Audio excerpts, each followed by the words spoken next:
हाँ, तो कैसे हैं आप लोग? उम्मीद है कि आप सब बहुत अच्छे होंगे। और आज के इस क्लास में आज हम लोग क्लास 12th के इंग्लिश का चैप्टर 9 द अर्थ, जिसके लेखक H.E. बेट्स हैं, इसका सभी क्वेश्चन आंसर करने वाले हैं।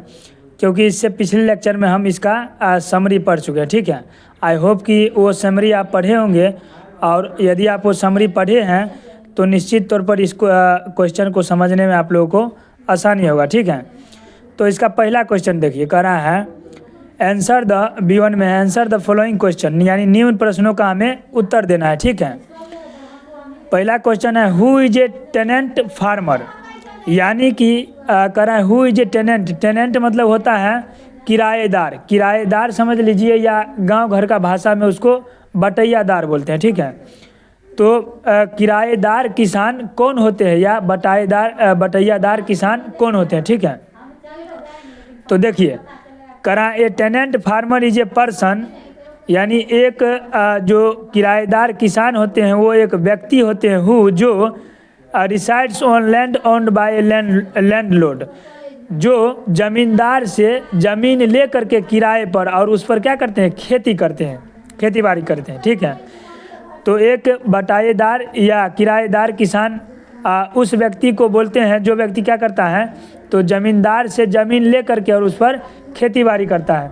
यानी जिसके पास ज़मीन नहीं है, गांव घर में भी देखते होंगे, वो दूसरे के ज़मीन बटैया ले करके और उस पर खेती करता है, तो वही हमारा क्या हो गया, किराएदार किसान। ठीक है, अब देखिए क्वेश्चन नंबर 2, करा what did the doctor advise Benjy's parents to ensure his mental growth, यानी कि what did doctor advise, doctor ने क्या सलाह दिया बेंजीज पेरेंट्स, यानी बेंजी के माता पिता को, to ensure his mental growth, यानी कि बेंजी का जो दिमागी हालत है, बेंजी का जो दिमागी हालत है या मानसिक विकास वो हो, उसके लिए क्या मैंने सलाह दिया। What did the doctor advise Benjy's parents to ensure his mental growth, यानी कि बेंजी के माता पिता को बेंजी की दिमागी हालत के सुधार के लिए डॉक्टर ने क्या सलाह दिया, ये हमारा क्वेश्चन है। ठीक है, इसका आंसर देखिए, करा the doctor advise Benjy's parents to give him something to do, doctor ने ये सलाह दिया बेंजी के माता पिता को कि बेंजी को कुछ करने के लिए काम दिया जाए, यानी कि कुछ काम करने के लिए दिया जाए, समथिंग टू डू। ठीक है, some occupation some would which would help his mental growth, कुछ पेशा समझ लीजिए, ऑक्यूपेशन मतलब क्या होता है, पेशा समझ लीजिए, या ऑक्यूपेशन मतलब कोई धंधा समझ लीजिए। तो some occupation which would help his mental growth, कुछ पेशा बेंजी को करने के लिए दिया जाए जो कि उसके मानसिक विकास में क्या करेगा, दिमागी हालत को सुधारने में मदद करेगा वो पेशा। ठीक है, यही डॉक्टर ने इसको सलाह दी है इसके माता पिता को। ठीक है, अब क्वेश्चन नंबर 3 देखिए, करा what does बेंजीज understand about a हैन, करा बेंजी ने मुर्गियों के बारे में क्या चीज़ समझ लिया, यानी कि what does Benjy understand about a hen, मुर्गियों के बारे में बेंजी ने क्या समझ लिया। ठीक है, तो इसका आंसर देखिए, करा Benji understood that the reason for the existence of the hen was to lay eggs, Benji समझ गया कि मुर्गियों का जो अस्तित्व है, या समझ लीजिए मुर्गियों का जो जन्म होता है वो अंडा देने के लिए ही होता है, यही बात बेंजी समझ लिया। ठीक है, मुर्गियों के बारे में। उसके बाद चौथा देखिए, कह रहा है what did Benjy's understand about the business of hens, यानी कि बेंजी ने मुर्गियों के व्यापार के बारे में क्या समझ लिया। यहाँ तो था मुर्गियों के बारे में, लेकिन यहाँ क्या है, what did Benjy's understand about the business of hens, यानी कि बेंजी ने मुर्गियों के व्यापार के बारे में क्या समझ लिया। तो देखिए, Benji understand that in this business of hens, Benji समझ गया कि इस मुर्गियों के व्यापार में eggs could be sold to the callers and money could be kept in a basin, क्या समझ गया इस मुर्गियों के व्यापार के बारे में कि एग्स कुड बी सोल्ड, यानी कि जो अंडे है वो बेचा जाए, किसके द्वारा? कॉलर्स के द्वारा। And money could be kept in a basin. Callers मतलब होता है जो शहरों में अंडा उंडा लेता है, खरीदता है, उसको बोलते हैं, ठीक है। And money could be kept in a basin, और उससे जो रुपया होगा उसको कहाँ पर रखा जाए? तो गुल्लक में रखा जाए, ठीक है। इसी चीज़ के बारे में, इस तरह यही मुर्गियों के व्यापार के बारे में बेंजी समझा, ठीक है। अब नेक्स्ट क्वेश्चन देखिए। अब देखिए यहाँ B2 में कह रहा है answer the following question briefly, यानी कि निम्न प्रश्नों का जो उत्तर हमें देना है वो लघु में देना है, ठीक है। पहला क्वेश्चन है what silent belief and Benjy's parents cherish about their land, यानी कि बेंजी के जो माता पिता थे वो अपनी भूमि के बारे में कौन सा मौन विश्वास लिए हुए थे, या बेंजी के माता पिता का उसके अपनी ज़मीन को लेकर के क्या मौन विश्वास था, ठीक है। तो इसका देखिए आंसर करा बेंजीज पेरेंट्स चेरिश्ड ए साइलेंट बिलीव, बेंजी के माता पिता के बारे में एक मौन विश्वास, मतलब बेंजी के माता पिता अपनी ज़मीन के बारे में एक मौन विश्वास लिए हुए था। क्या था वो? दैट कि the land would one day outgrow it's poverty by itself, कि वो जो ज़मीन है एक दिन खुद ब खुद क्या करेगा? तो उसकी गरीबी को, यानी वो अपनी गरीबी को खुद ब खुद मिटा देगा, ठीक है। यही इसका मतलब बेंजी के माता पिता का मौन विश्वास था उनकी ज़मीन को लेकर, ठीक है। अब दूसरा क्वेश्चन देखिए, कह रहा है why had their land not yielded much, क्यों जो है उनका ज़मीन ज़्यादा पैदावार नहीं करता था, यानी उनका जो फसल था, वाई हैड देयर लैंड यानी उनका जो ज़मीन था वो ज़्यादा फसल को क्यों नहीं उगा पाता था, ठीक है। तो इसका आंसर देखिए, कह रहा है the land had not yielded much, उनका जो ज़मीन था वो ज़्यादा पैदावार नहीं, ज़्यादा फसल नहीं उगा पाता था, बिकॉज क्योंकि I they did not work hard, क्योंकि वे लोग जो थे वो ज़्यादा मेहनत नहीं करते थे। They had put more value on faith than hard work, वे लोग जो थे यानी कि कठिन परिश्रम से ज़्यादा किस चीज़ को ज़्यादा महत्व देते थे? तो फेथ मतलब होता है, समझ लीजिए भाग्य, समझ लीजिए एक तरह से आस्था, यानी कि वे लोग भाग्य पर ज़्यादा भरोसा करते थे मेहनत की उपेक्षा।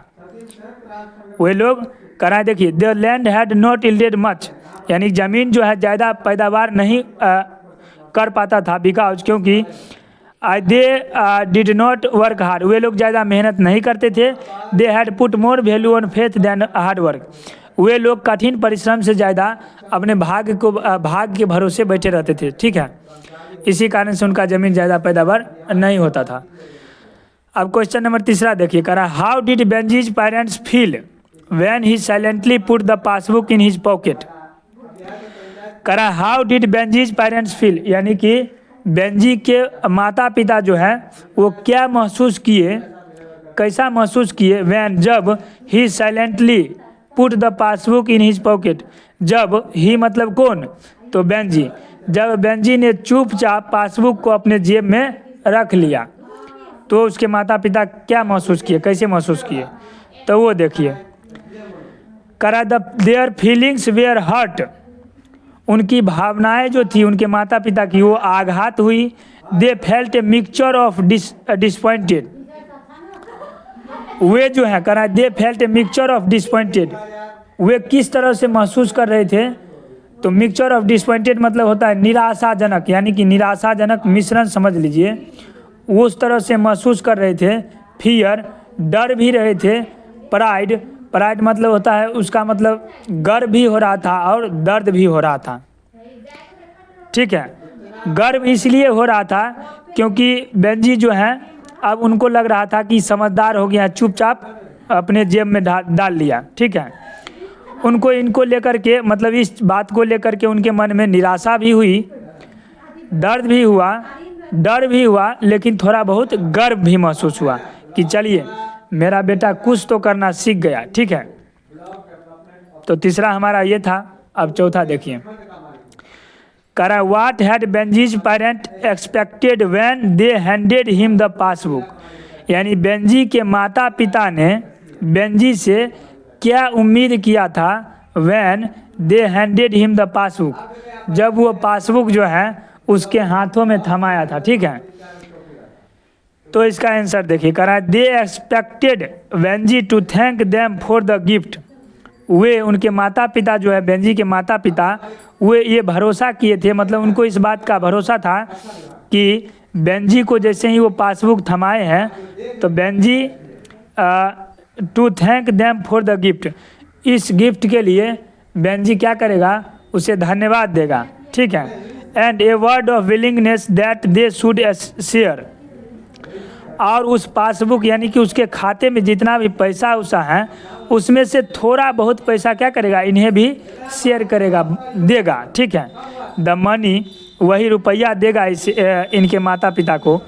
दे हैड हेल्प टू सेव, जो पैसा बेंजी को इनके माता पिता ने सेव करने में मदद किया उसमें से कुछ पैसा अपने माता पिता को भी खर्चे के लिए देगा, यही उनसे आशा किया था। ठीक है, बेंजी से उसके माता पिता। अब पांचवा देखिए, कह रहा है what did Benji want to do with money. Benji जो है अपने रुपया के साथ क्या करना चाहता था, तो देखिए कह रहा है विथ मनी, रुपया के साथ Benji wanted to buy a piece of land next to theirs. यानी कि बेंजी चाहता था अपने पैसा से एक ज़मीन का टुकड़ा खरीदे। ठीक है, बेंजी क्या चाहता था, तो बेंजी अपने रुपया से चाहता था कि एक ज़मीन का टुकड़ा खरीदे। ठीक है, अब नेक्स्ट क्वेश्चन देखिए।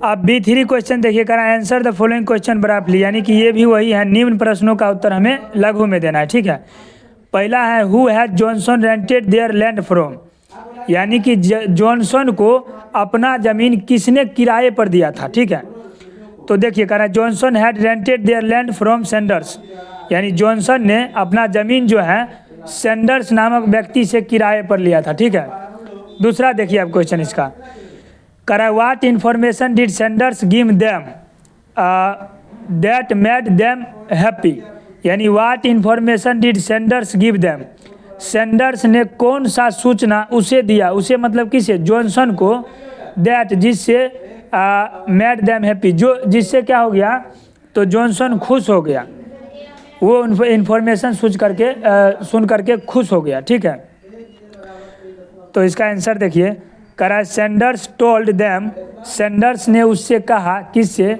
जॉनसन से, दैट कि there son Benji was buying their land, कि उसका बेटा जो बेंजी है वो इस ज़मीन को खरीद रहा है। ठीक है, इसी चीज़ को सुन करके जॉनसन क्या हो गया, खुश हो गया। ठीक है, यही सूचना जब जॉनसन को सेंडर्स ने दिया तो जॉनसन खुश हो गया।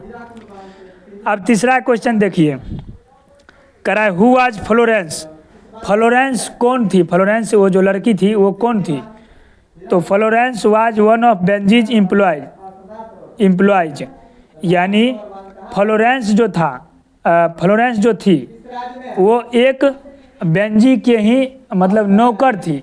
ठीक है, बेंजी जो मुर्गी का घर उर साफ करने के लिए, ये सब चीज़ के लिए रखा था, बहुत सारे महिलाओं को रखा था, उसी में से एक महिला थी, एक लड़की थी फ्लोरेंस। ठीक है, तो फ्लोरेंस बेंजी के ही एक क्या था, नौकर था। चौथा क्वेश्चन देखिए, कह रहा है why did Benji want to marry Florence, Benji जो है फ्लोरेंस से शादी करना क्यों चाह रहा था, तो देखिए कह रहा है Benji wanted to marry, Benji जो है उससे शादी करना चाहता था फ्लोरेंस से, Benji wanted to marry her, Benji जो है फ्लोरेंस से शादी करना चाहता था, बिकॉज, क्योंकि, हर के जगह यानी फ्लोरेंस होगा, बिकॉज इसलिए, he hoped she would help him with the hens, क्योंकि वह मतलब ऐसा आशा उसको था ऐसा कि वो जो लड़की है फ्लोरेंस, वह उसे मुर्गियों के पालने में क्या करेगा, तो उसका मदद करेगा। ठीक है, इसी कारण से बेंजी जो है फ्लोरेंस से शादी करना चाहता था। आई होप कि ये चैप्टर आप लोग को समझ में आ गया होगा। यदि ये चैप्टर का क्वेश्चन आंसर आप लोगों को अच्छा लगा तो आप ज़रूर लाइक और शेयर और सब्सक्राइब ज़रूर करें हमारे चैनल को। तब तक के लिए धन्यवाद। खुश रहिए, मस्त रहिए। अब नेक्स्ट चैप्टर में मिलते हैं, चैप्टर नंबर 10 के साथ। धन्यवाद।